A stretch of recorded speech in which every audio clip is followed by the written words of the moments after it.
Hello hi সবাইকে। তৃতীয় এবং চতুর্থ শ্রেণীর চাকরি পরীক্ষায় এখান থেকে প্রায় একটা প্রশ্ন আসি। তাহলে আমরা এই প্রিপোজিশনের গুরুত্বপূর্ণ রুলটা শেয়ার করব। সেটা হলো মেয়েদের সাথে কখন অফ হয়, কখন ফ্রম হয়, কখন উইথ হয়। মেয়েদের সাথে তখনই অফ হয় কোনো কিছু তৈরি হওয়ার পরে, যখন আমরা উপাদান দেখে চিনতে পারি তখনই সেটা অফ হয় মেয়েদের সাথে। যেমন শার্ট সুতা দিয়ে তৈরি হয়েছে, বা পাঞ্জাবিটা সুতি বস্ত্র দিয়ে তৈরি হয়েছে, আমরা এটা দেখে সহজে চিনতে পারি। যেমন the shirt is made of cotton, তাই মেয়েদের সাথে অফ হয়েছে। আমরা শার্টটি সুতি বস্ত্র দিয়ে তৈরি হয়েছে, আমরা দেখেই চিনতে পারি।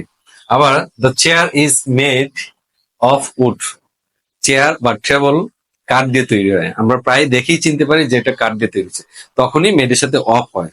আর যখন আমরা চিনতে পারি না, কোনো উপাদান তৈরি হওয়ার পরে চিনতে পারি না, তখন মেয়েদের সাথে ফ্রম বসবে। যেমন একটা example, paper is made from trees, কাগজ গাছ থেকে তৈরি। আসলে কাগজ দেখে সচরাচর বোঝা যায় না যেটা গাছ থেকে বা কি দিয়ে তৈরি হয়েছে, তখন আমরা মেয়েদের সাথে ফ্রম বসাই। কোনো কিছু দেখে বা উপাদান দেখে চিনতে না পারলে তখনই মেয়েদের সাথে ফ্রম বসবে। আর যদি একাধিক উপাদান থাকে, একটি বস্তু তৈরির ক্ষেত্রে যদি একাধিক উপাদান মিশ্রিত থাকে বা স্পর্শ করা যায় না, তখন মেয়েদের সাথে উইথ বসে। যেমন the cake is made with milk and sugar. হ্যাঁ, কেকটি দুধ এবং চিনি দিয়ে তৈরি হয়েছে। এখানে একাধিক উপাদান থাকতে পারে, আরো কিছু থাকতে পারে, ডিম থাকতে পারে, অন্যান্য কিছু থাকতে পারে। তাহলে একাধিক যদি উপাদান দিয়ে তৈরি হয় তখনই মেয়েদের সাথে উইথ বসবে।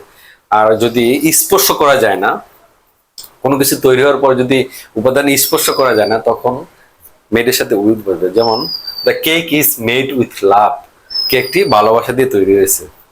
Thank you very much.